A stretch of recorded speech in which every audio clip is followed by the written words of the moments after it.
20वीं सदी के शुरुआती साल भारत के नए सूबे की एक पहचान है।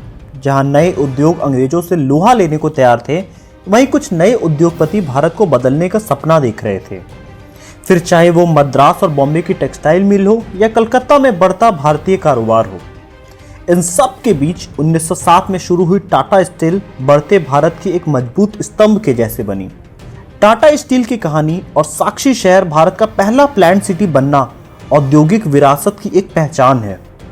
और ये पूरी कहानी जुड़ी है टाटा ग्रुप के संस्थापक जमशेदजी टाटा जी से, जिनका जन्म 1839 में गुजरात के एक पारसी परिवार में हुआ था।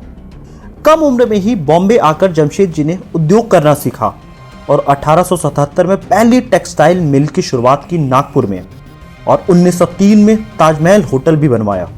लेकिन इससे बहुत पहले जमशेद जी भारत में पहली स्टील प्लांट लगाने का सपना देख चुके थे, जब 1867 में ब्रिटिश ऑथर थॉमस कैरली की किताब में उन्होंने पढ़ा, जिस देश के पास स्टील होगा उसी देश के पास सोना होगा।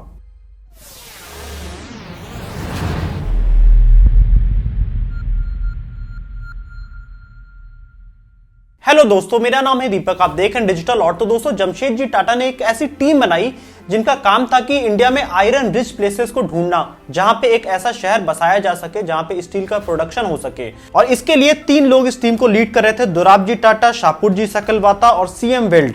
इनका चैलेंज था भारत में एक ऐसी जगह ढूंढना जो कि आयरन रिच हो, कोल, लैमस्टेन और वाटर की पूरी अबंडेंस हो। इनकी खोज खत्म होती है साक्षी शहर में, जो कि छोटा नागपुर प्लेटू के किनारे एक जगह है जहां पे उनको आयरन ओर का डिपॉजिट मिला था। और इस शहर के साथ ही सुबर्णरेखा और खारकी नदी बहा करती थी, जो कि एक आइडियल प्लेस बन गया एक टाउन को डेवलप करने के लिए। लेकिन दोस्तों, जमशेद जी टाटा इस अपने सपने को पूरा करते उससे पहले ही 1904 में उनकी डेथ हो गई। लेकिन उससे पहले उन्होंने अपने बेटे को यहाँ पे बताया हुआ था कि एक ऐसा शहर बनना चाहिए जिसमें चौड़ी सड़कें हो, बहुत सारे पेड़ हो, बड़े लॉन्स हो, गार्डन्स हो, प्लेइंग ग्राउंड्स हो और स्पिरिचुअल प्लेसेस भी हो, जहाँ पे हिंदू, मुस्लिम और क्रिश्चियन सभी लोग अच्छे से रह सकें। इसके बाद दोराबजी टाटा ने इसका कंस्ट्रक्शन इसी तर्ज पे किया और साल 1907 में इसका कंस्ट्रक्शन शुरू होता है, जिसके लिए जूलियन कैनेडी और एक्सेल सैलिन जैसे बड़े चीफ इंजीनियर्स हायर किए जाते हैं। ये वही इंजीनियर्स थे जिन्होंने अमेरिका की स्टील सिटी को पूरी तरह से डेवलप किया हुआ था, जो कि पिट्सबर्ग में थी। इनका शुरुआती प्लान था कि ऐसा एक शहर बनाया जाए जहां पे 10,000 रेजिडेंट्स के रहने के लिए बंगलो और क्वार्टर्स हो, जिसमें फैक्ट्री मैनेजर्स और वर्कर बहुत ही आसानी से रह सकें। और इसके बाद इंडिया के सबसे पहले स्टील प्लांट की शुरुआत 16 फरवरी साल 1912 से होती है और तब से स्टील प्रोडक्शन भारत में शुरू हो जाता है। 10 सालों के अंदर यहाँ पे 50,000 रेजिडेंट्स आके रहना शुरू कर देते हैं, जिसका पूरा श्रेय वर्ल्ड वॉर 1 के लिए जाता है, क्योंकि वर्ल्ड वॉर 1 ने एक स्टील की बहुत बड़ी इंडिया में डिमांड क्रिएट कर दी थी, जिसको टाटा ग्रुप ने करीब 3 लाख टन स्टील भारत में प्रोड्यूस करके पूरा किया। और इस वर्ल्ड वॉर के खत्म होने के बाद लॉर्ड कैंपफ्लोर्ड, जो कि भारत के गवर्नर जनरल भी थे उस समय, उन्होंने टाटा ग्रुप का थैंक्स किया कि अगर टाटा ग्रुप इतना ज्यादा अमाउंट पे प्रोडक्शन नहीं करता तो हम वर्ल्ड वॉर 1 नहीं लड़ सकते थे। इसके बाद जो टाटा ग्रुप भारत में जितना भी स्टील प्रोड्यूस कर रहा था, उसका पूरा इस्तेमाल भारत में buildings, infrastructure, railway lines, bridges बनाने में यूज किया जा रहा था, जिससे कि भारत का डेवलपमेंट हो सके। और इसके बाद साक्षी शहर का नाम बदल के जमशेदपुर रख दिया गया, जमशेद जी टाटा के नाम पर। और भारत में बढ़ती हुई स्टील की डिमांड को पूरा करने के लिए जो 3000 एकड़ के लैंड पे जो जगह बनी थी, उसको बढ़ा के 12,000 एकड़ किया गया, ताकि और ज्यादा लेबर्स भारत में से यहां आ सके और स्टील का प्रोडक्शन भारत में बढ़ाया जा सकेगा। वर्ल्ड वॉर 1 के बाद टाटा ग्रुप ने फ्रेडरिक चार्ल्स टेम्पल को चीफ इंजीनियर अपॉइंट किया, जिनका काम था कि इस जगह पे प्रॉपर सैनिटेशन और क्लीनिंग फैसिलिटी बनाई जाए, क्योंकि पॉपुलेशन यहाँ पे अब बहुत तेजी से बढ़ रहा था। और इसके बाद इस टाउन को ब्रिटिश सिटी लेचवर्थ के जैसा डेवलप किया गया, जिसमें एनवायरनमेंट और कम्युनिटी प्लानिंग के लिए बहुत जगह थी, जिससे कि सब लोग साथ में बहुत ही आराम से रह सकें और स्टील प्लांट का जो सपना है भारत का, वो पूरा किया जा सकेगा।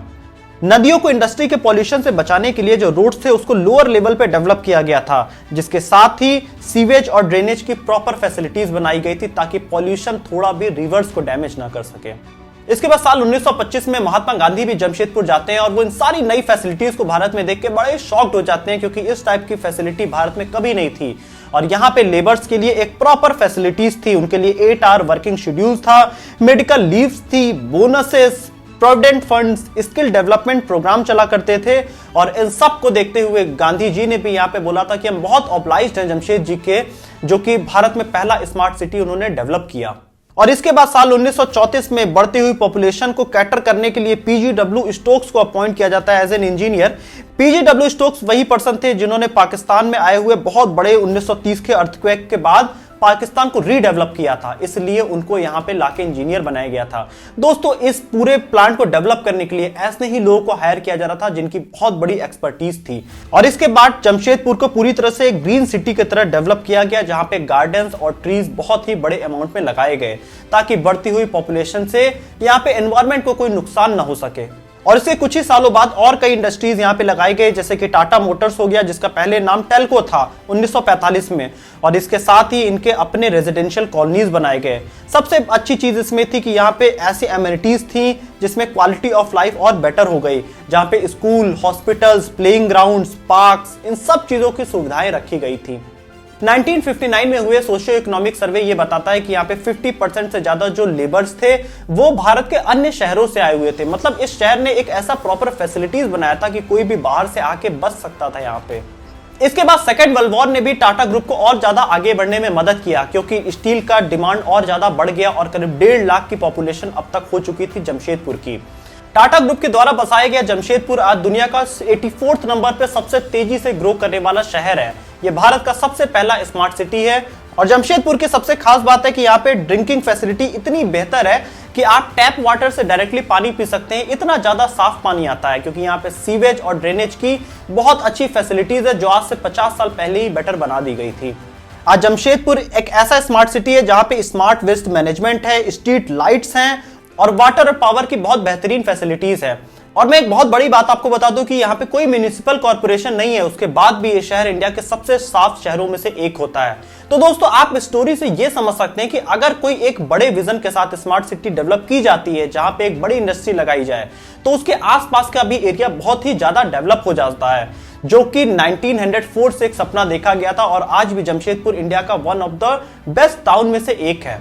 तो दोस्तों, आपको क्या लगता है कि इंडिया में और कितने स्मार्ट सिटीज डेवलप किए जाने चाहिए बिहार, उत्तर प्रदेश, मध्य प्रदेश और उड़ीसा जैसी जगहों में? क्योंकि यहाँ पे जितनी इंडस्ट्रीज डेवलप की जाएंगी उतनी ज्यादा जॉब अपॉर्चुनिटीज बढ़ेंगी, जिस वजह से जो इंडिया में एम्प्लॉयमेंट की प्रॉब्लम है उसको सॉल्व किया जा सकेगा। आप भी कमेंट ऑप्शन में लिख के बताइए। और आपको टाटा ग्रुप की स्टोरी कैसी लगी आप कमेंट ऑप्शन में लिख के बताइएगा। दोस्तों, ये पूरा वीडियो डेडिकेटेड था जमशेदपुर के ऊपर, और अगर आपको टाटा स्टील पे भी एक डेडिकेटेड वीडियो चाहिए तो आप कमेंट ऑप्शन में भी हमें लिख के बता सकते हैं। और अगर आप जमशेदपुर से बिलोंग करते हैं तो जरूर आप अपना कमेंट लिखिएगा यहाँ पे।